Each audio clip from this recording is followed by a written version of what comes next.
Hi గారు, welcome to our channel. ప్రస్తుతం మనతో పాటు దాము బాలాజీ గారు సీనియర్ జర్నలిస్ట్ ఉన్నారు. వారితో ఒకసారి మాట్లాడదాం. సార్ నమస్కారం. సార్ నమస్తే సార్, జమ్మూ కాశ్మీర్ లో ఉగ్రదాడి తర్వాత జరుగుతున్న పరిణామాలు చూసుకుంటే రెండు దేశాల మధ్య యుద్ధం రాబోతున్నట్టుగానే కనిపిస్తుంది సార్. అటు పాకిస్తాన్ కూడా యుద్ధాన్ని కవ్వించడం అండ్ మేము యుద్ధానికి సిద్ధమే అన్నట్టు స్టేట్మెంట్స్ ఇవ్వడం కూడా చూస్తున్నాం. అండ్ ఇటు మోదీ గారు కూడా బీహార్లో చాలా సీరియస్ అయిపోయి మాట్లాడడం కూడా చూస్తున్నాం. మరి ఏం జరిగే అవకాశం ఏమన్నా ఉంది? యుద్ధం వచ్చే ఛాన్సెస్ ఏమన్నా కనిపిస్తున్నాయా సార్? ఖచ్చితంగా యుద్ధం అనే స్థాయిలో మాట్లాడలేం, కానీ పాకిస్తాన్కి ఇండియాకి మధ్య చాలా అనేక పరిణామాలు అయితే చోటు చేసుకుంటున్నాయి. ఇప్పటివరకు ఏం జరిగింది, ఏం జరగబోతుంది, ఇది చూద్దాం మనం. బేసిక్గా ఇప్పటివరకు ఏంటంటే దాడి జరిగిన తర్వాత పహల్గామ్లో 26 మంది చనిపోయారు, కొంత సీరియస్గా 5 మంది గాయపడ్డారని చెప్తున్నారు. సో ఈ దాడి తర్వాత ఇండియా కొన్ని చర్యలు తీసుకునింది. అదేంటంటే ప్రధానంగా డిప్లొమాటిక్ అండ్ ఎకనామిక్ ఈ 2 రకాల యాక్షన్స్ తీసుకునింది. సో డిప్లొమాటిక్ సంబంధించి అక్కడ వీసాలు, ఇండియాలో వీసాలన్నింటినీ రద్దు చేసింది. ఇండియాలో ఉన్న పాకిస్తానీ వాళ్ళంతా వెళ్ళిపోమనింది. అట్లాగే మనకు హై కమిషన్లో మన వాళ్ళని అక్కడ నుంచి తగ్గించుకునింది బాగా. అట్లాగే ఇక్కడ డిఫెన్స్ సెక్యూరిటీకి సంబంధించి అడ్వైజర్ వాళ్ళని, పాకిస్తాన్ వాళ్ళని వెళ్ళిపోమనింది. అక్కడ పాక్లో ఉన్న మన వాళ్ళని వచ్చేమనింది. పాక్కి ఎవరు మన టూరిస్టులు వెళ్ళవద్దని సలహాలు ఇచ్చింది. సో ఇక్కడ ఉన్న పాకిస్తాన్ వాళ్ళంతా వెళ్ళిపోవాలని చెప్పింది. అట్లాగే ఒట్టేరా బార్డర్ని మూసేసింది. అన్నిటికంటే ఇంపార్టెంట్ ఇండస్ రివర్ ట్రీటీ. ఈ ఇండస్ రివర్ ట్రీటీని సస్పెండ్ చేస్తానని చెప్పింది. ఇది 1960లో చేసుకున్నాం. దీనివల్ల మనకి నిన్న చెప్పాను నేను 6 నదులు ఉన్నాయి. అందులో 3 నదులు ఈస్ట్, 3 నదులు వెస్ట్ ఉన్నాయి. సో వీటిలో దాదాపు 80% నదుల్లోని వాటర్ని పాకిస్తాన్ వాడుకుంటుంది. వ్యవసాయానికి, ఇండస్ట్రియల్ యూజ్కి, తర్వాత తాగునీళ్ళకి, ట్రాన్స్పోర్ట్కి, వీటికి అన్నిటికి కూడా అది వాడుతుంది. పాకిస్తాన్లో ఉండే 90% వ్యవసాయం ఈ నదుల మీదనే ఆధారపడి ఉంది. సో ఇప్పుడేమి ఇండియా ఏమనిందంటే మేము టెంపరీగా సస్పెండ్ చేస్తున్నాం, వాటర్ని మీకు ఆపేస్తామని చెప్పింది. కాకపోతే మన ఎక్స్పర్ట్లు చెప్పేది ఏంటంటే అంత ఈజీగా అది ఆపడం కూడా తగ్గించవచ్చు, ఫ్లోని తగ్గించవచ్చు, కానీ రివర్స్ని ఇప్పటికిప్పుడు ఆపాలంటే డ్యామ్స్ కట్టాలి, అవన్నీ ఇమ్మీడియట్గా జరిగేవి కాదు. కానీ కొంత ఆపేయచ్చు. ఆపడం వల్ల మాత్రం పాకిస్తాన్కి చాలా పెద్ద దెబ్బ అయితే తగులుతుంది, డ్యామేజ్ తగులుతుంది అనేది మన వాళ్ళు చెప్తున్నారు. వీటితో పాటు ఇంకొన్ని చర్యలు తీసుకుంది. ఎల్ఓసి అంటారు, అక్కడ line of control. So Pak occupied దీని దగ్గర ఎల్ఓసి ఉంటుంది, ఆ లైన్ ఆఫ్ కంట్రోల్ ఉంటుంది. ఆ లైన్ ఆఫ్ కంట్రోల్ దగ్గర 2021 నుంచి కాల్పుల విరమణ ఉన్నింది. దాన్ని కూడా ఇప్పుడు మళ్ళీ రివోక్ చేసింది. సో కాల్పుల విరమణ ఒప్పందాన్ని ఎత్తేసింది భారతదేశం. దాంతో ఇవాళ మార్నింగ్ నుంచి కూడా అక్కడ కాల్పులు పరస్పరం జరుగుతున్నాయి. మొదట పాక్ సైనికులే మన మీద కాల్పులు జరిపారని చెప్తున్నారు. మన వాళ్ళు రిటాలియేట్ చేస్తున్నారు. ప్రజెంట్ అయితే జరుగుతున్నాయి కాల్పులు సరిహద్దులో దీంట్లో. ఇది కాకుండా ఇంటర్నేషనల్ కూడా మనకు అండగా ఉండడం కోసం అనేక ప్రభుత్వాలతో మంత్రాలు జరుపుతుంది మోడీ ప్రభుత్వం. సో ఓవరాల్గా పాకిస్తాన్కి అత్యంత ఇబ్బంది కలిగించే కార్యక్రమం నెంబర్ 1 చెప్పుకోవాలంటే ఇండస్ రివర్ ట్రీటీని సస్పెండ్ చేయడం, దాన్ని ఎఫెక్టివ్గా వాడడం, ఇది ప్రధానంగా. మిగతావన్నీ కాశ్మీర్లో సైన్యం ఆల్రెడీ ఎల్ఓసి దగ్గర 1.5 lakh సైన్యం ఉంది. మన సైన్యం మొత్తం కాశ్మీర్లో తీసుకుంటే 3 లక్షల మంది సైనికులు, మన ఇండియన్ సైనికులు ఉన్నారు అక్కడ. సో ఇప్పుడు మొత్తం టెర్రరిస్టుల కోసం గాలిస్తున్నారు. 1500 మందిని అరెస్టులు చేశారు. దీంట్లో పాల్గొన్న ఒక టెర్రరిస్టు ఇంటిని కూడా ఈరోజు మార్నింగ్ బ్లాస్ట్ చేసేసారు. ఈ యాక్టివిటీలన్నీ ముమ్మరంగా మొదలైనాయి.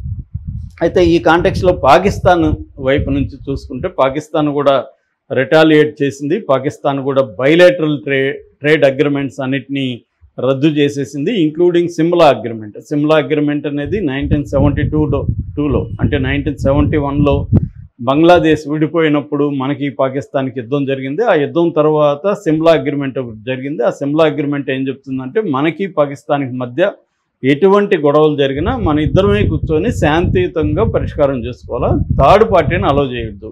అంటే వేరే గవర్నమెంట్ కావచ్చు, వేరే దేశం కావచ్చు, వేరే బాడీస్ కావచ్చు, ఇంటర్నేషనల్ బాడీస్ ఇంటర్వ్యూన్ కాకుండా మనం మాత్రమే బైలేటరల్గా పరిష్కరించుకోవాలనేది ఆ ఒప్పందం.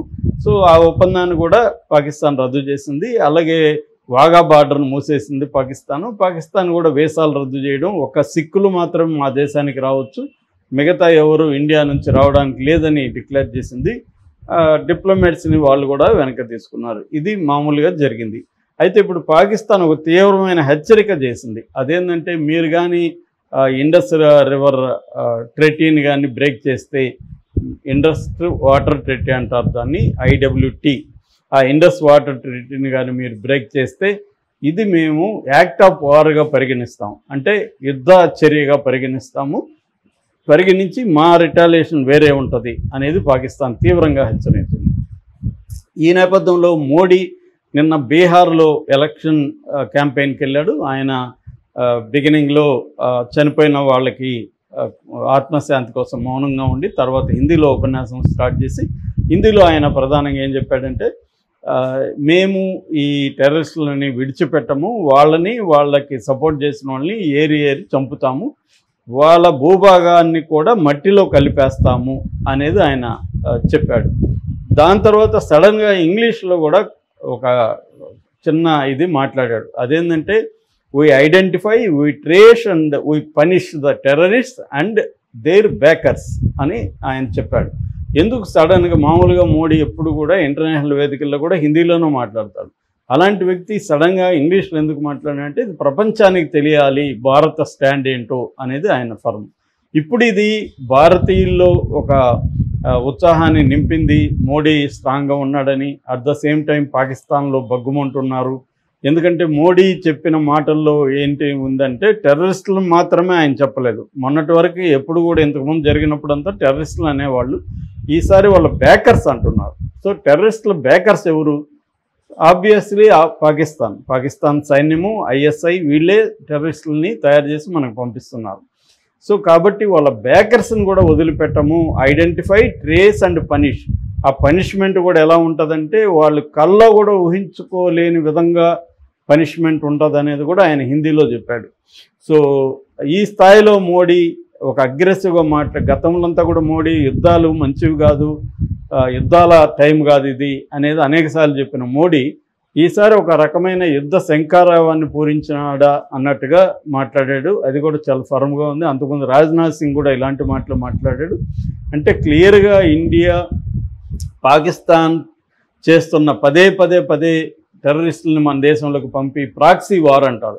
ఒకప్పుడు బాంబే అల్లర్లకి, బాంబే బ్లాస్ట్లకి కారణమైంది. అనేక టెర్రరిస్ట్ యాక్టివిటీలని ఇండియాకి పంపించి వాళ్ళకి అక్కడ ట్రైనింగ్ క్యాంప్స్ పెట్టి ఇండియాని అస్థిరపరిచే ఒక కార్యక్రమం మొదటి నుంచి కూడా పాకిస్తాన్ చేస్తుంది. దీన్ని గట్టిగా ఎదుర్కోవాలి. ఎన్ని యుద్ధాలు వచ్చినా కూడా, మేము దాదాపు 4 యుద్ధాలు వచ్చినా కూడా ఎప్పుడు ఇండస్ రివర్ ట్రెటీని సస్పెండ్ చేయలేదు, ఈసారి మాత్రం మేము సస్పెండ్ చేస్తున్నామని చెప్తున్నారు. ఇది ఖచ్చితంగా పాకిస్తాన్ని హర్ట్ చేస్తుంది. ఒకటి ట్రేడ్ మనకి పెద్ద ఏం లేదు, మొత్తం మన ట్రేడ్లో 0.5% వాళ్ళతో ట్రేడ్ ఉంది మనకి. కాబట్టి అది పెద్ద మనకేం ఎఫెక్ట్ లేదు, కానీ పాకిస్తాన్కి అది పెద్ద ఎఫెక్ట్ అవుతుంది. అలాగే ఇప్పుడు ఈ నీళ్లు అనేది మేజర్ ప్రాబ్లం. ఎందుకంటే పాకిస్తాన్లో డామినెంట్ క్లాస్ కానీ మిలిటరీలో ప్రధానమైంది కానీ పాకిస్తాన్లో ఉండే పంజాబ్ ప్రావిన్స్, ఆ పంజాబ్ ప్రావిన్స్ మీదనే ఇది ఎఫెక్ట్ అవుతుంది.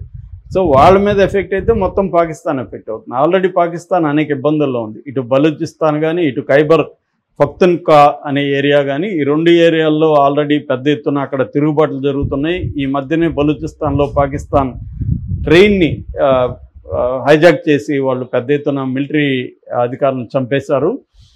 అట్లాగే ఆఫ్ఘనిస్తాన్ కూడా పాకిస్తాన్కి వ్యతిరేకంగా మారిపోయింది. ఆఫ్ఘనిస్తాన్తో కూడా యుద్ధాలు జరుగుతున్నాయి. ఒక పక్క చైనాతో కూడా ఇబ్బందులు మొదలైనాయి ఎకనామిక్గా. అట్లాగే పాకిస్తాన్లో అల్లర్లు కూడా ఎక్కువైనాయి.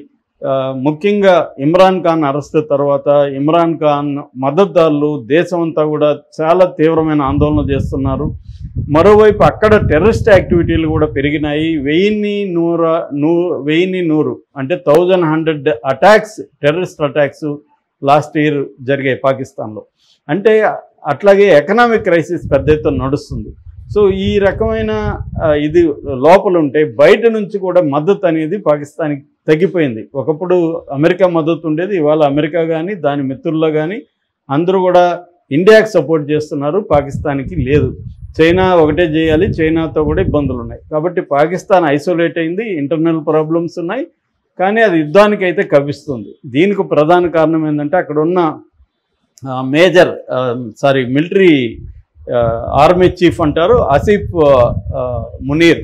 ఆయనకి ఇప్పుడు 2025తో టర్మ్ అయిపోతుంది. ఆయన ఇంకా కంటిన్యూ కావాలని ఒక ఆలోచనలో ఉన్నాడు. అందుకని కంటిన్యూ కావాలంటే ప్రధానమంత్రి ఎక్స్టెండ్ చేయాలి, సివిల్ అడ్మినిస్ట్రేషన్ ఎక్స్టెండ్ చేయాలి. అది చేయించుకోవడానికి తర్వాత తనకి వ్యతిరేకత పెరుగుతుంది, దాన్ని తగ్గించుకోవడానికి ఈ కార్యక్రమానికి ఆయన తెరలేపాడనేది ఒక వార్త వస్తుంది. సో తెలిసే చేశాడు అతను. ఇండియా ఎలా రియాక్ట్ అవుతుందో కూడా తెలిసే చేశాడు. సో ఇప్పుడు ఇండియా ముందున్న కర్తవ్యం ఏంటంటే ఆల్ అవుట్ వార్ అనేది అసాధ్యం. ఎందుకంటే నేను నిన్నే చెప్పాను, వాళ్ళకు కూడా ఈ న్యూక్లియర్ వార్ హెడ్స్ అనేవి దాదాపు 170 ఉన్నాయి. మన దగ్గర 172 ఉంటే వాళ్ళకి 170 ఉన్నాయి. అది కూడా మనమేమో ఫస్ట్ మనం ప్రయోగించకూడదని మనం నిర్ణయించుకున్నాం. కానీ వాళ్ళకి అలాంటి నిర్ణయం ఏం లేదు, వాళ్ళు ఫస్ట్ కూడా వేయచ్చు. అట్లాగే వాళ్ళు టెస్ట్ కూడా 1998లో వాళ్ళు చగై అనే చోట 2 సార్లు టెస్ట్ చేశారు. మనం కూడా అదే ఇయర్లో పోఖ్రాన్లో phase 2 టెస్ట్ చేసాం. కాబట్టి వాళ్ళు రెడీగా ఉన్నారు. ఒకవేళ ఆల్ అవుట్ వార్ జరిగి న్యూక్లియర్ స్థాయికి వెళ్తే ఎవరు కూడా గెలవం. ఇండియా మనం అనుకోవచ్చు మనం జనాలు ఎక్కువ ఉన్నాం కదా, వాళ్ళు తక్కువ ఉన్నారని. తక్కువ ఉన్నా ఎక్కువ ఉన్నా నష్టం కూడా అదే రేంజ్లో జరుగుతుంది. కాబట్టి ఇద్దరికీ నష్టమే అది, మిగతా ప్రపంచానికి కూడా ఇబ్బంది. కాబట్టి న్యూక్లియర్ వార్ వచ్చే పరిస్థితి ఉండదు. అయితే మనం ఏంటంటే టార్గెటెడ్గా అటాక్స్ చేయడం, కోవర్ట్ ఆపరేషన్స్ చేయడం, మన రా ఏజెన్సీలో ఆల్రెడీ అక్కడ ఉన్నారు. అట్లాగే ఇంటర్నల్గా అక్కడ ఉన్న తిరుగుబాటుదారులకు మనం హెల్ప్ చేయడం, వాళ్ళ ఎకనామిక్గా వాళ్ళని బ్లీడ్ చేయడం అంటారు. అంటే రక్తాన్ని